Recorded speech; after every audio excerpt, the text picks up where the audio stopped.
दोस्तों नमस्कार, बहुत स्वागत आपका चौकस भारत में। मैं आपका दोस्त ब्रजेंद्र। बिहार की राजनीतिक गलियारे में जिस तरह से गर्मी की तापमान बढ़ते नज़र आ रही है, वैसे ही लगातार सभी दलों के तरफ से जो अंदर की जो गर्मी है, यानी जो चुनावी गर्मी है, वो धीरे धीरे तपिश के रूप में निकल रही है और इसका असर हो सकता है कि 2024 में होने वाले लोकसभा चुनाव पर पड़ता दिखे। लेकिन उससे पहले एक बात सामने आ रही है। नीतीश कुमार जी यानी राज्य के जो मुखिया हैं हमारे, उन्होंने एक भविष्यवाणी कर दी है। दरअसल वो एक कार्यक्रम में थे और अपने अधिकारियों से रूबरू कर रहे थे और रूबरू होने के दौरान ही उन्होंने स्पष्ट कर दिया कि भाई चुनाव तो कभी भी हो सकता है। अब ऐसी परिस्थिति में जो काम पेंडिंग है आपका, वो निपटा लीजिए, अदरवाइज तो जानते ही हैं कि क्या हो सकता है। लेकिन खैर, ये जो भविष्यवाणी है, इसको लेकर के काफ़ी ऊहापोह की स्थिति बन गई है। एक तरफ महागठबंधन के जो ईंट हैं एक एक करके खिसकते नज़र आ रहे हैं, तो दूसरे तरफ अपने अपने दल को मजबूत करने की कोशिश हो रही है।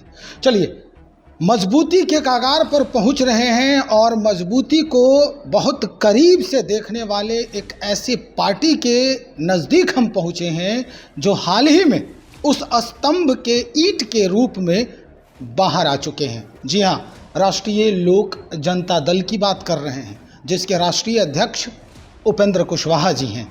हम इस बनिस्पत आज उन्हीं की पार्टी में बात करने पहुँचे हैं। जो महासचिव हैं प्रशांत पंकज जी, इन्हीं से बात करने पहुँचे हैं। क्या लग रहा है सर, क्या स्थिति है? अभी ऊहापोह चल रहा है, तोड़ जोड़ की राजनीति हो रही है, भविष्यवाणी हो गई है कि हो सकता है मध्यावधि चुनाव हो। नीतीश कुमार जी सरेआम भविष्यवाणी कर रहे हैं, आशंका जता रहे हैं कि ऐसी परिस्थिति में अब आप लोगों का समीकरण क्या कह रहा है, कहाँ हैं आप? सबसे पहले तो बहुत बहुत धन्यवाद आपका जी। मैं आपको बताऊं कि नीतीश जी माननीय मुख्यमंत्री अगर ऐसा बोल रहे हैं जी कि चुनाव कभी भी हो सकता है, आप लोग अपना कम्मा कर लीजिए, अगर ऐसा बयान दे रहे हैं तो हमें लग रहा है कि उन्हें एहसास है, डर का एहसास है कि नरेंद्र मोदी और एनडीए का कुनबा जिस तरीके से बढ़ा है और महागठबंधन जिस तरीके से उनका कुनबा जो है बिखरा है, तो उनके एनडीए की मजबूती का एहसास माननीय मुख्यमंत्री को जरूर है। और उसी एहसास के कारण वो बोल रहे हैं, अपने अधिकारियों को आदेश दे रहे हैं कि भाई काम तो कीजिए, क्योंकि ये बोलने का एक ही मतलब होता है, इसके पहले कुछ भी काम हुआ नहीं। उन्हें भी अपने अफसोस है कि काम हम कर नहीं पाए और वो जो है चाह रहे हैं कि अंतिम समय में कुछ काम हो जाए तो जनता को दिखाएं। और तो इसलिए जो है हम लोग तैयार हैं, जब भी चुनाव हो, आज हो कल हो, जब भी नियत समय पे हो, हम लोग तैयार बैठे हुए हैं, संगठन के काम में लगे हुए हैं। बूथ स्तर पे हम लोग का संगठन तैयार हो रहा है और बहुत हद तक तैयार हो चुका है। जब भी चुनाव होगा हम लोग पुख्ता तैयारी के साथ चुनाव में उतरेंगे। प्रशांत पंकज जी, पहले जब आप एक साथ थे, नीतीश कुमार जी के सानिध्य में थे और सब लोग एक साथ बात करते थे, चुनाव की चर्चा करते थे, जन समर्थन की और जन सरोकार की। लेकिन अब स्थिति ये है कि आप अलग अपना एक दल बना चुके हैं। उस दल के अनुसार क्या लगता है, बिहार में वो छवि आप लोग एक्युपाई कर पाएंगे, संगठित कर पाएंगे जो नीतीश कुमार पहले से कर चुके हैं, और उन्हें उतनी टक्कर दे पाएंगे?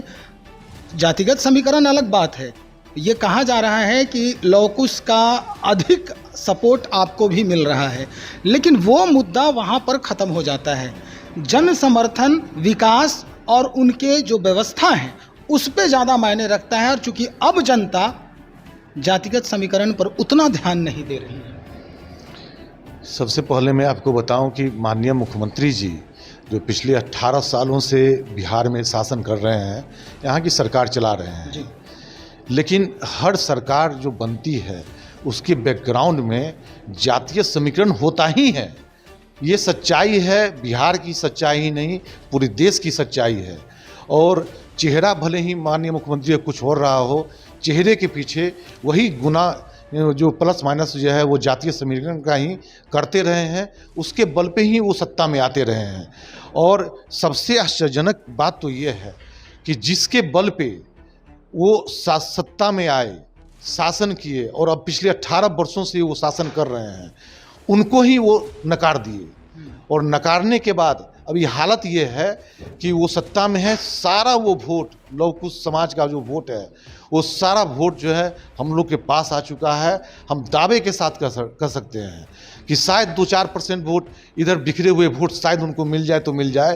पूरे समाज का वोट, लव कुश समाज का वोट हम लोग के साथ खड़ा है, हम लोग के साथ चल रहा है, हम लोग के साथ दौड़ रहा है। मतलब कहना ये चाहते हैं कि पिछली बार जो भी सीटें आई हैं नीतीश कुमार जी के झोली में, वो उसी समीकरण के तहत आई हैं।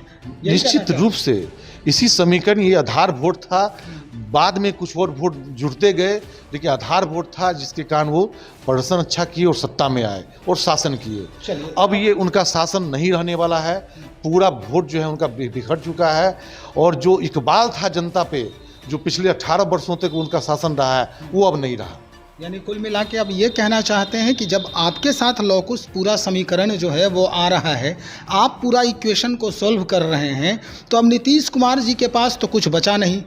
अब वो तेजस्वी यादव जी के रहमो करम पर राजनीति करेंगे, ऐसा कहना चाहते हैं आप? बिल्कुल वही तो हम लोग बोल रहे हैं, हमारे नेता भी बोल रहे हैं कि जब से उन्होंने माननीय श्री तेजस्वी यादव जी का नीतीश स्वीकार किया कि भाई मेरे बाद शासन इनका होगा, ये नीतीश स्वीकार करने वाली बात हुई, तो पार्टी का कोई अस्तित्व बचता नहीं है। और जो कुछ लोग भी अभी बचे हुए हैं, लोभ लालच में बचे हुए हैं कि शायद कुछ पद मिल जाए, कुछ झुंझुना मिल जाए, इसके कारण उनके साथ हैं। आप आने वाले समय में देखिएगा, एक व्यक्ति उनके साथ नहीं होगा, पूरा का पूरा कुनबा उठ करके माननीय नेता उपेंद्र कुशवाहा जी के नेतृत्व में आने वाला है और पूरा संगठन जो है हम लोग के साथ आने वाला है। चलिए, आप लोगों के साथ पूरा संगठन आने वाला है, ये अच्छी बात है। लेकिन एक बात और निकल के सामने आ रही है, जो राष्ट्रीय अध्यक्ष हैं ललन सिंह जी जनता दल यूनाइटेड के, वो कह रहे हैं कि छोटी छोटी दुकान बहुत सारी खुल गई हैं, इन दुकानों को उतना तवज्जो देना उचित नहीं है, भाव नहीं देना चाहिए। देखिए, यही तो आश्चर्यजनक है। मतलब आप क्या कहना चाहते हैं कि जो बड़ी दुकान है वो रहेगी, छोटे दुकानदार जो है छोटे दुकान वाली नहीं रहेंगे? ये तो वही बात हिटलर वाली बात हो गई।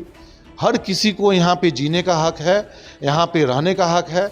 ये तो सामंतवाद वाली बात हो गई कि छोटी दुकान को हम खा जाएंगे, ये नहीं चलने वाला है। बिहार की जनता देख रही है, सभी लोग जिस तरीके से जीना चाहें, छोटा दुकान चलाने वाले छोटा दुकान चलाएंगे, जो बड़े वाले दुकान वाले हैं भले ही चलाएं, हर किसी को हक है चलाने का।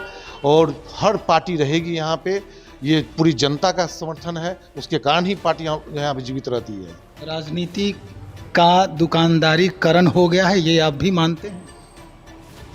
राजनीति का दुकानीकरण, इसको आप जैसे आप बोलिए, लेकिन हम नहीं बोल रहे हैं। लेकिन मेरा मानना है हर किसी को, अगर कोई पार्टी चला रहे हैं वो भी सम्मानित है, उनके साथ भी एक समूह होता है, उनका भले ही संख्या जो भी हो, लेकिन इसके कारण आप बोलेंगे कि भाई आप पार्टी दुकान बंद कर दीजिए और आपको हम खा जाएंगे, ये किसी भी हद तक सही नहीं है।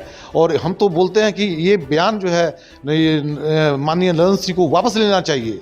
ये आपका जो सामंतवादी सोच दिखाता है कि छोटी दुकान को हम खा जाएंगे और उनको रहने का हक नहीं है, ये सामंतवादी सोच है उनका। हर हाथ में उनको ये बयान वापस लेना चाहिए।